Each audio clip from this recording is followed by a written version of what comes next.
लूका रचित सुसमाचार 11वां अध्याय।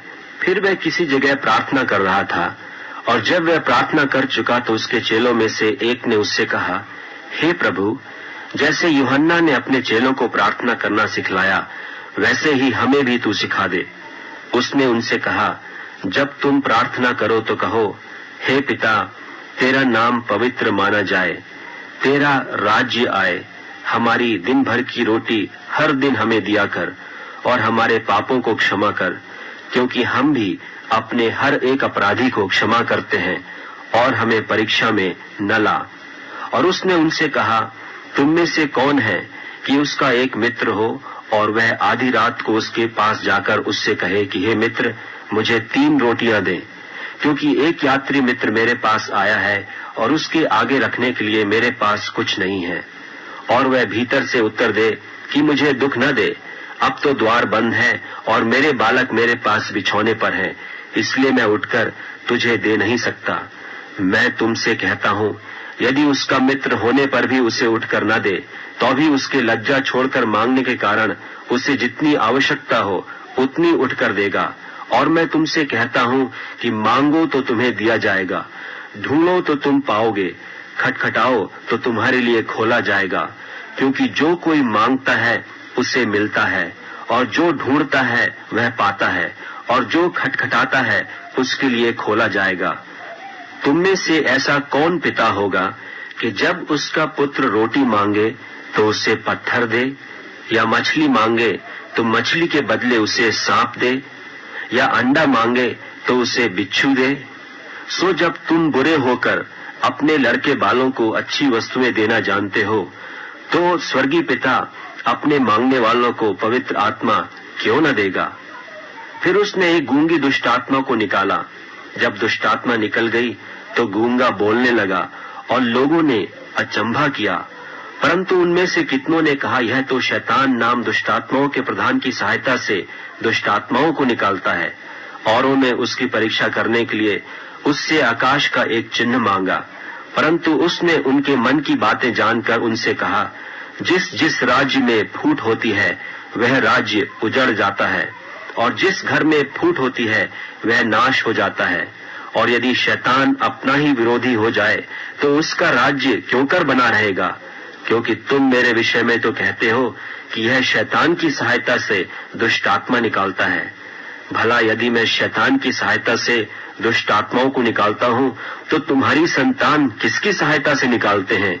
इसलिए वे ही तुम्हारा न्याय चुकाएंगे। परंतु यदि मैं परमेश्वर की सामर्थ्य से दुष्ट आत्माओं को निकालता हूँ, तो परमेश्वर का राज्य तुम्हारे पास आ पहुंचा। जब बलवंत मनुष्य हथियार बांधे हुए अपने घर की रखवाली करता है तो उसकी संपत्ति बची रहती है, पर जब उससे बढ़कर कोई और बलवंत चढ़ाई करके उसे जीत लेता है, तो उसके वे हथियार जिन पर उसका भरोसा था छीन लेता है और उसकी संपत्ति लूटकर बांट लेता है। जो मेरे साथ नहीं वह मेरे विरोध में है, और जो मेरे साथ नहीं बटोरता वह बिथराता है।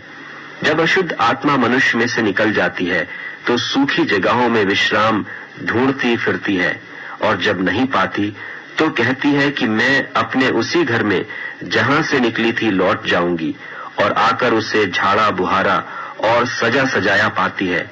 तब वह जाकर अपने से और बुरी 7 आत्माओं को अपने साथ ले आती है, और वे उसमें बैठकर बास करती हैं, और उस मनुष्य की पिछली दशा पहले से भी बुरी हो जाती है। जब वह ये बातें कह ही रहा था तो भीड़ में से किसी स्त्री ने ऊंचे शब्द से कहा, धन्य वह गर्भ जिसमें तू रहा, और वे स्तन जो तूने चूसे। उसने कहा, हाँ, परंतु धन्य वे हैं जो परमेश्वर का वचन सुनते और मानते हैं। जब बड़ी भीड़ इकट्ठी होती जाती थी तो वह कहने लगा कि इस युग के लोग बुरे हैं, वे चिन्ह ढूंढते हैं, पर यूनुस के चिन्ह को छोड़ कोई और चिन्ह उन्हें न दिया जाएगा। जैसा यूनुस नीनवे के लोगों के लिए चिन्ह ठहरा, वैसे ही मनुष्य का पुत्र भी इस युग के लोगों के लिए ठहरेगा। दक्षिण की रानी न्याय के दिन इस समय के मनुष्यों के साथ उठकर उन्हें दोषी ठहराएगी, क्योंकि वह सुलेमान का ज्ञान सुनने को पृथ्वी की छोर से आई, और देखो यहाँ वह है जो सुलेमान से भी बड़ा है। नीनवे के लोग न्याय के दिन इस समय के लोगों के साथ खड़े होकर उन्हें दोषी ठहराएंगे, क्योंकि उन्होंने यूनुस का प्रचार सुनकर मन फिराया, और देखो यहाँ वह है जो यूनुस से भी बड़ा है। कोई मनुष्य दिया बार के तल घरे में या पैमाने के नीचे नहीं रखता, परंतु दीवट पर रखता है कि भीतर आने वाले उजियाला पाएं।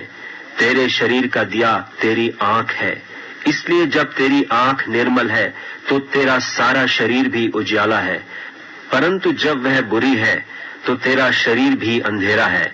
इसलिए चौकस रहना कि जो उजियाला तुझ में है वह अंधेरा न हो जाए। इसलिए यदि तेरा सारा शरीर उजियाला हो और उसका कोई भाग अंधेरा न रहे, तो सब का सब ऐसा उजियाला होगा जैसा उस समय होता है जब दिया अपनी चमक से तुझे उजाला देता है। जब वह बातें कर रहा था तो किसी फरीसी ने उससे विनती की कि मेरे यहाँ भोजन कर, और वह भीतर जाकर भोजन करने बैठा। फरीसी ने यह देखकर अचंभा किया कि उसने भोजन करने से पहले स्नान नहीं किया। प्रभु ने उससे कहा, हे फरीसियों, तुम कटोरे और थाली को ऊपर ऊपर तो मांजते हो, परंतु तुम्हारे भीतर अंधेर और दुष्टता भरी है। हे निर्बुद्धियों, जिसने बाहर का भाग बनाया, क्या उसने भीतर का भाग नहीं बनाया? परंतु हाँ, भीतर वाली वस्तुओं को दान कर दो, तो देखो सब कुछ तुम्हारे लिए शुद्ध हो जाएगा। पर हे फरीसियों, तुम पर हाय, तुम पुदीने और सुदाग का और सब भांति के साग पात का 10वां अंश देते हो, परंतु न्याय को और परमेश्वर के प्रेम को टाल देते हो। चाहिए तो था कि इन्हें भी करते रहते और उन्हें भी न छोड़ते। हे फरीसियों, तुम पर हाय, तुम आराधनालयों में मुख्य मुख्य आसन और बाजारों में नमस्कार चाहते हो। हाय तुम पर, क्योंकि तुम उन छिपी कब्रों के समान हो जिन पर लोग चलते हैं परंतु नहीं जानते।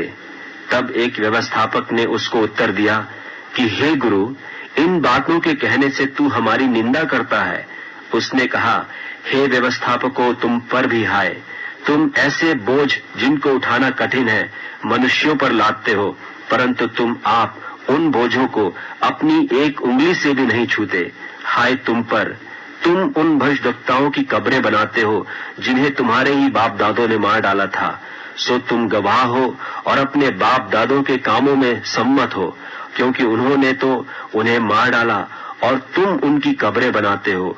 इसलिए परमेश्वर की बुद्धि ने भी कहा है कि मैं उनके पास भविष्यद्वक्ताओं और प्रेरितों को भेजूंगी, और वे उनमें से कितनों को मार डालेंगे और कितनों को सताएंगे, ताकि जितने भविष्यद्वक्ताओं का लोहू जगत की उत्पत्ति से बहाया गया है, सबका लेखा इस युग के लोगों से लिया जाए। हाबिल की हत्या से लेकर जकरिया की हत्या तक जो वेदी और मंदिर के बीच में घात किया गया, मैं तुमसे सच कहता हूँ, उसका लेखा इसी समय के लोगों से लिया जाएगा।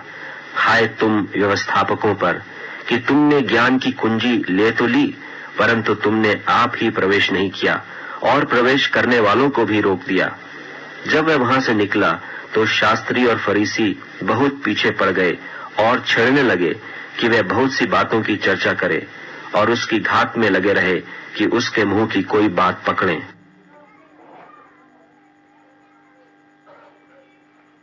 लूका रचित सुसमाचार 12वां अध्याय। इतने में जब हजारों की भीड़ लग गई, यहाँ तक कि एक दूसरे पर गिरे पड़ते थे, तो वह सबसे पहले अपने चेलों से कहने लगा कि फरीसियों के कपट रूपी खमीर से चौकस रहना। कुछ ढपा नहीं जो खोला न जाएगा, और न कुछ छिपा है जो जाना न जाएगा। इसलिए जो कुछ तुमने अंधेरे में कहा है वह उजाले में सुना जाएगा, और जो तुमने कोठरियों में कानो कान कहा है वह कोठों पर प्रचार किया जाएगा। परंतु मैं तुमसे जो मेरे मित्र हो कहता हूँ कि जो शरीर को घात करते हैं परंतु उसके पीछे और कुछ नहीं कर सकते, उनसे मत डरो। मैं तुम्हें चिताता हूँ कि तुम्हें किससे डरना चाहिए। घात करने के बाद जिसको नरक में डालने का अधिकार है उसी से डरो, वरन मैं तुमसे कहता हूँ उसी से डरो। क्या 2 पैसे की 5 गौरैया नहीं बिकती, तो भी परमेश्वर उनमें से एक को भी नहीं भूलता, वरन तुम्हारे सिर के सब बाल भी गिने हुए हैं। सो डरो नहीं, तुम बहुत गौरैयों से बढ़कर हो। मैं तुमसे कहता हूँ, जो कोई मनुष्यों के सामने मुझे मान लेगा उसे मनुष्य का पुत्र भी परमेश्वर के स्वर्गदूतों के सामने मान लेगा। परंतु जो मनुष्यों के सामने मुझे इनकार करे, उसका परमेश्वर के स्वर्गदूतों के सामने इनकार किया जाएगा। जो कोई मनुष्य के पुत्र के विरोध में कोई बात कहे, उसका वह अपराध क्षमा किया जाएगा, परंतु जो पवित्र आत्मा की निंदा करे, उसका अपराध क्षमा न किया जाएगा। जब लोग तुम्हें सभाओं और हाकिमों और अधिकारियों के सामने ले जाएं, तो चिंता न करना कि हम किस रीति से या क्या उत्तर दें या क्या कहें, क्योंकि पवित्र आत्मा उसी घड़ी तुम्हें सिखा देगा कि क्या कहना चाहिए। फिर भीड़ में से एक ने उससे कहा, हे गुरु, मेरे भाई से कह कि पिता की संपत्ति मुझे बांट दे। उसने उससे कहा, हे मनुष्य, किसने मुझे तुम्हारा न्यायी या बांटने वाला नियुक्त किया है? और उसने उनसे कहा, चौकस रहो और हर प्रकार के लोभ से अपने आप को बचाए रखो, क्योंकि किसी का जीवन उसकी संपत्ति की बहुतायत से नहीं होता। उसने उनसे एक दृष्टांत कहा कि किसी धनवान की भूमि में बड़ी उपज हुई। तब वह अपने मन में विचार करने लगा कि मैं क्या करूं, क्योंकि मेरे यहाँ जगह नहीं जहाँ अपनी उपज इत्यादि रखूं। और उसने कहा, मैं यह करूंगा, मैं अपनी बखारियां तोड़कर उनसे बड़ी बनाऊंगा और वहां अपना सब अन्न और संपत्ति रखूंगा और अपने प्राण से कहूंगा कि प्राण, तेरे पास बहुत वर्षों के लिए बहुत संपत्ति रखी है, चैन कर खा पी सुख से रह। परंतु परमेश्वर ने उससे कहा, हे मूर्ख, इसी रात को तेरा प्राण तुझसे ले लिया जाएगा। तब जो कुछ तूने इकट्ठा किया है वह किसका होगा? ऐसा ही वह मनुष्य भी है जो अपने लिए धन बटोरता है, परंतु परमेश्वर की दृष्टि में धनी नहीं। फिर उसने अपने चेलों से कहा, इसलिए मैं तुमसे कहता हूं, अपने प्राण की चिंता न करो कि हम क्या खाएंगे, न अपने शरीर की कि क्या पहनेंगे, क्योंकि भोजन से प्राण और वस्त्र से शरीर बढ़कर है। कौवों पर ध्यान दो, वे न बोते हैं न काटते, न उनके भंडार और न खत्ता होता है, तो भी परमेश्वर उन्हें पालता है। तुम्हारा मूल्य पक्षियों से कहीं अधिक है।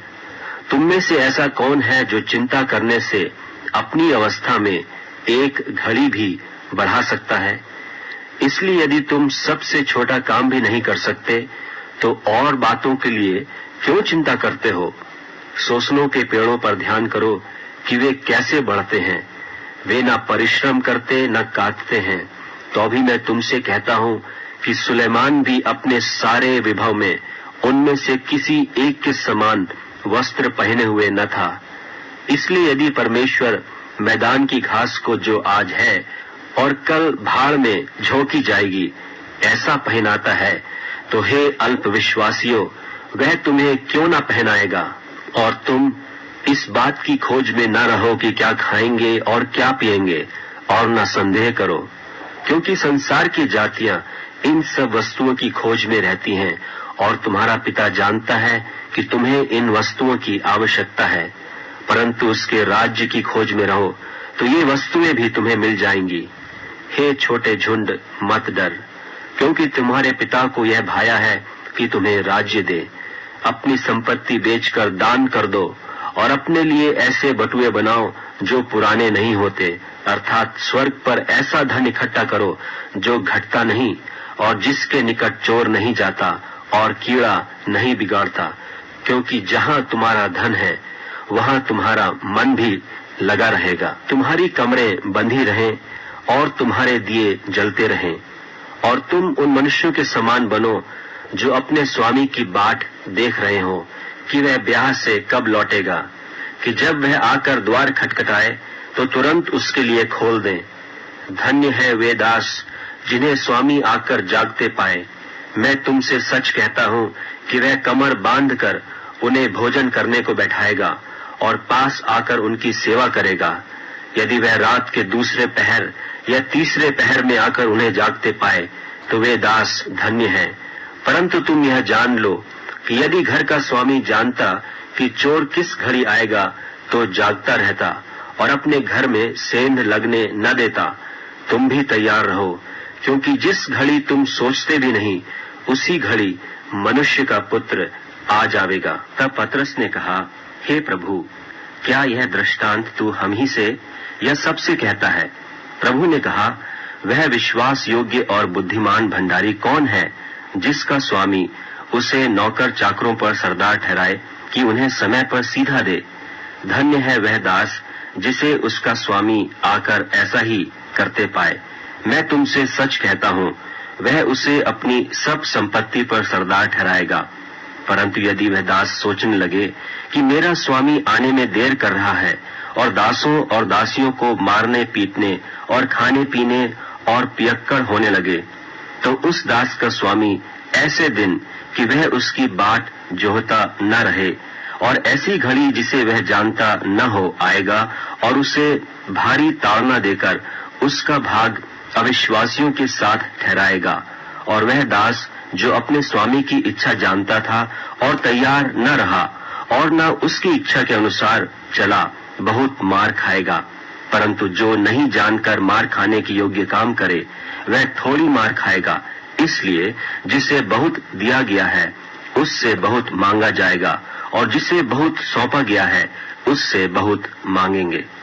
मैं पृथ्वी पर आग लगाने आया हूँ और क्या चाहता हूँ केवल यह कि अभी सुलग जाती। मुझे तो एक बपतिस्मा लेना है और जब तक वह न हो ले तब तक मैं कैसी सकीती में रहूंगा। क्या तुम समझते हो कि मैं पृथ्वी पर मिलाप कराने आया हूँ? मैं तुमसे कहता हूँ नहीं, वरन अलग कराने आया हूँ, क्योंकि अब से एक घर में 5 जन आपस में विरोध रखेंगे, 3 2 से और 2 3 से, पिता पुत्र से और पुत्र पिता से विरोध रखेगा, माँ बेटी से और बेटी माँ से, सास बहू से और बहू सास से विरोध रखेगी।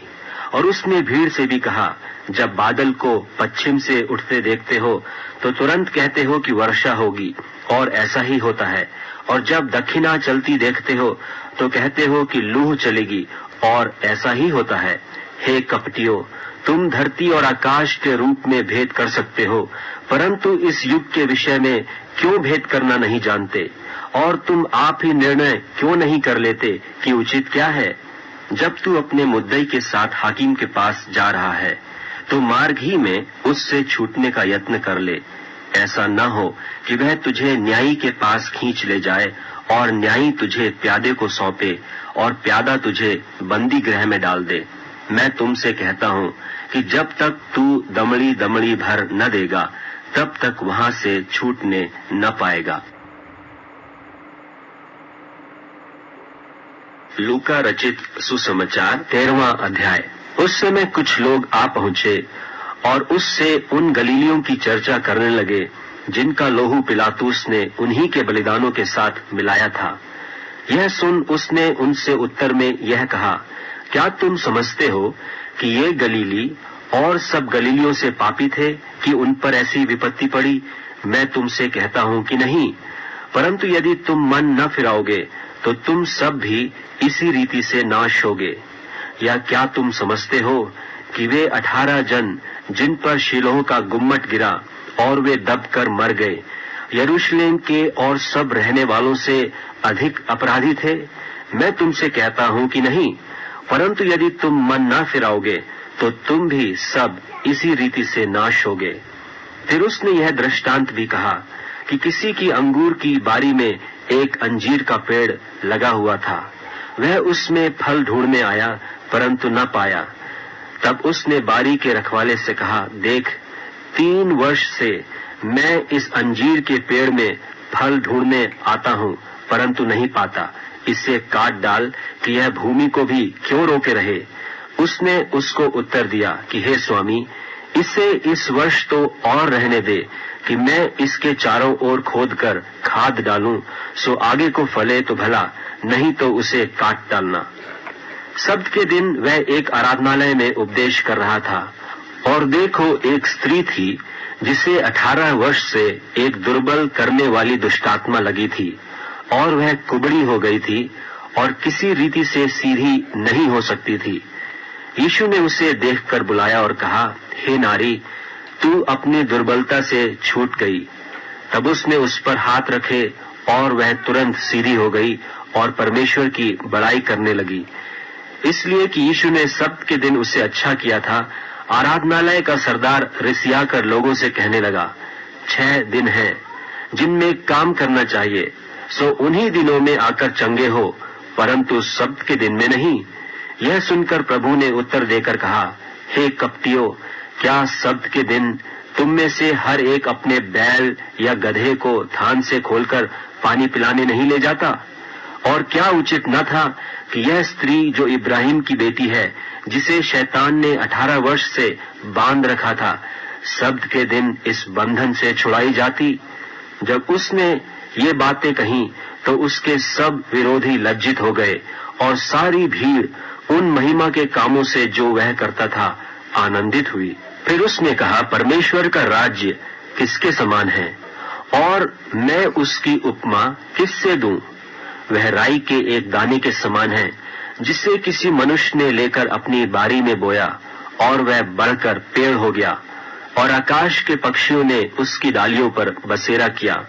उसने फिर कहा, मैं परमेश्वर के राज्य की उपमा किससे दूं? वह खमीर के समान है, जिसको किसी स्त्री ने लेकर 3 पसेरी आटे में मिलाया और होते होते सब आटा खमीर हो गया। वह नगर नगर और गांव गांव होकर उपदेश करता हुआ यरूशलेम की ओर जा रहा था। और किसी ने उससे पूछा, हे प्रभु, क्या उद्धार पाने वाले थोड़े हैं?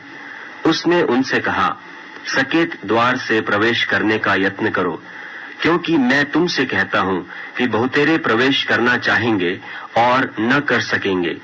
जब घर का स्वामी उठकर द्वार बंद कर चुका हो और तुम बाहर खड़े हुए द्वार खटखटाकर कहने लगो, हे प्रभु, हमारे लिए खोल दे, और वह उत्तर दे कि मैं तुम्हें नहीं जानता, तुम कहाँ के हो?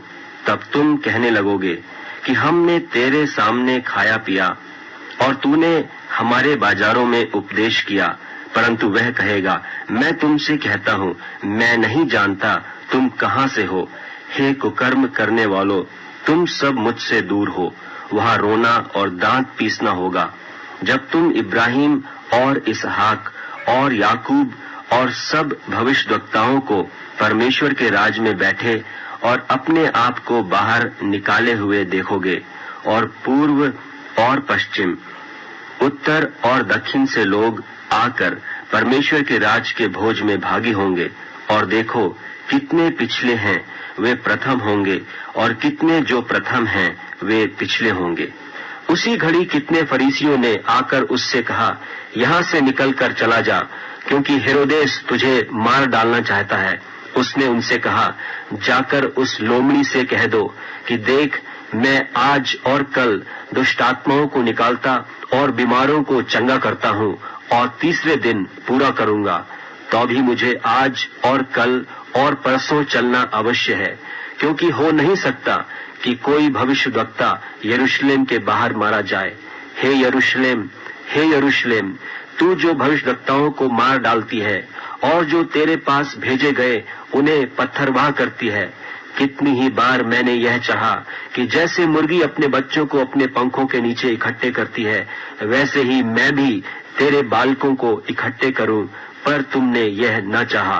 देखो, तुम्हारा घर तुम्हारे लिए उजाड़ छोड़ा जाता है। और मैं तुमसे कहता हूं, जब तक तुम न कहोगे कि धन्य है वह जो प्रभु के नाम से आता है, तब तक तुम मुझे फिर कभी न देखोगे। लूका रचित सुसमाचार 14वां अध्याय। फिर वह सब्त के दिन फरीसियों के सरदारों में से किसी के घर में रोटी खाने गया, और वे उसकी घात में थे। और देखो, एक मनुष्य उसके सामने था जिसे जलंधर का रोग था। इस पर यीशु ने व्यवस्थापकों और फरीसियों से कहा, क्या सब्त के दिन अच्छा करना उचित है कि नहीं? परंतु वे चुपचाप रहे। तब उसने उसे हाथ लगाकर चंगा किया और जाने दिया। और उनसे कहा कि तुम में से ऐसा कौन है जिसका गधा या बैल कुएं में गिर जाए और वह सब्त के दिन उसे तुरंत बाहर न निकाल ले? वे इन बातों का कुछ उत्तर न दे सके।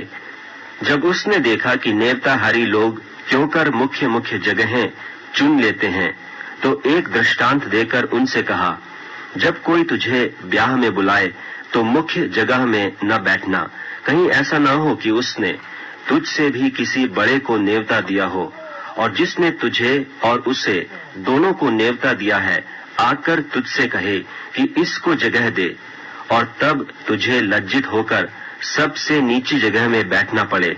पर जब तू बुलाया जाए तो सबसे नीची जगह जा बैठ, कि जब वह जिसने तुझे नेवता दिया है आए तो तुझसे कहे कि हे मित्र, आगे बढ़कर बैठ। तब तेरे साथ बैठने वालों के सामने तेरी बड़ाई होगी, क्योंकि जो कोई अपने आप को बड़ा बनाएगा वह छोटा किया जाएगा, और जो कोई अपने आप को छोटा बनाएगा वह बड़ा किया जाएगा। तब उसने अपने नेवता देने वाले से भी कहा, जब तू दिन का या रात का भोज करे तो अपने मित्रों या भाइयों या कुटुंबियों या धनवान पड़ोसियों को न बुला, कहीं ऐसा न हो कि वे भी तुझे नेवता दें और तेरा बदला हो जाए। परंतु जब तू भोज करे तो कंगालों, टुंडों, लंगड़ों और अंधों को बुला, तब तू धन्य होगा, क्योंकि उनके पास तुझे बदला देने को कुछ नहीं, परंतु तुझे धर्मियों के जी उठने पर इसका प्रतिफल मिलेगा। उसके साथ भोजन करने वालों में से एक ने ये बातें सुनकर उससे कहा, धन्य है वह जो परमेश्वर के राज में रोटी खाएगा। उसने उससे कहा, किसी मनुष्य ने बड़ी जेवनार की और बहुतों को बुलाया। जब भोजन तैयार हो गया तो उसने अपने दास के हाथ नेवताहारियों को कहला भेजा कि आओ, अब भोजन तैयार है। पर वे सब के सब क्षमा मांगने लगे। पहले ने उससे कहा, मैंने खेत मोल लिया है और अवश्य है कि उसे देखूं। मैं तुझसे विनती करता हूँ, मुझे क्षमा करा दे। दूसरे ने कहा, मैंने 5 जोड़े बैल मोल लिए हैं और उन्हें परखने जाता हूँ। मैं तुझसे विनती करता हूँ, मुझे क्षमा करा दे। एक और ने कहा, मैंने ब्याह किया है इसलिए मैं नहीं आ सकता। उस दास ने आकर अपने स्वामी को ये बातें कह सुनाई। तब घर के स्वामी ने क्रोध में आकर अपने दास से कहा, नगर के बाजारों और गलियों में तुरंत जाकर कंगालों, टुंडों, लंगड़ों और अंधों को यहाँ ले आओ। दास ने फिर कहा, हे स्वामी, जैसे तूने कहा था वैसे ही किया गया है और फिर भी जगह है। स्वामी ने दास से कहा, सड़कों पर और बाड़ों की ओर जाकर लोगों को बरबस ले ही आ, ताकि मेरा घर भर जाए, क्योंकि मैं तुमसे कहता हूँ कि उन नेवते हुओं में से कोई मेरी जेवनार को न चखेगा। और जब बड़ी भीड़ उसके साथ जा रही थी तो उसने पीछे फिरकर उनसे कहा, यदि कोई मेरे पास आए और अपने पिता और माता और पत्नी और लड़के बालों और भाइयों और बहनों वरन अपने प्राण को भी अप्रिय न जाने, तो वह मेरा चेला नहीं हो सकता। और जो कोई अपना क्रूस न उठाए और मेरे पीछे न आए, वह भी मेरा चेला नहीं हो सकता। तुम में से कौन है कि गढ़ बनाना चाहता हो और पहले बैठकर खर्च न जोड़े कि पूरा करने की विसात मेरे पास है कि नहीं? कहीं ऐसा न हो कि जब नेव डालकर तैयार न कर सके तो सब देखने वाले यह कहकर उसे ठट्ठों में उड़ाने लगे कि यह मनुष्य बनाने तो लगा पर तैयार न कर सका। यह कौन ऐसा राजा है कि दूसरे राजा से युद्ध करने जाता हो और पहले बैठकर विचार न कर ले कि जो 20,000 लेकर मुझ पर चढ़ा आता है, क्या मैं 10,000 लेकर उसका सामना कर सकता हूँ कि नहीं? नहीं तो उसके दूर रहते ही वह दूतों को भेजकर मिलाप करना चाहेगा। इसी रीति से तुम में से जो कोई अपना सब कुछ त्याग न दे, तो वह मेरा चेला नहीं हो सकता। नमक तो अच्छा है, परंतु यदि नमक का स्वाद बिगड़ जाए तो वह किस वस्तु से स्वादिष्ट किया जाएगा? वह न तो भूमि के और न खाद के लिए काम में आता है। उसे तो लोग बाहर फेंक देते हैं। जिसके सुनने के कान हो वह सुन ले।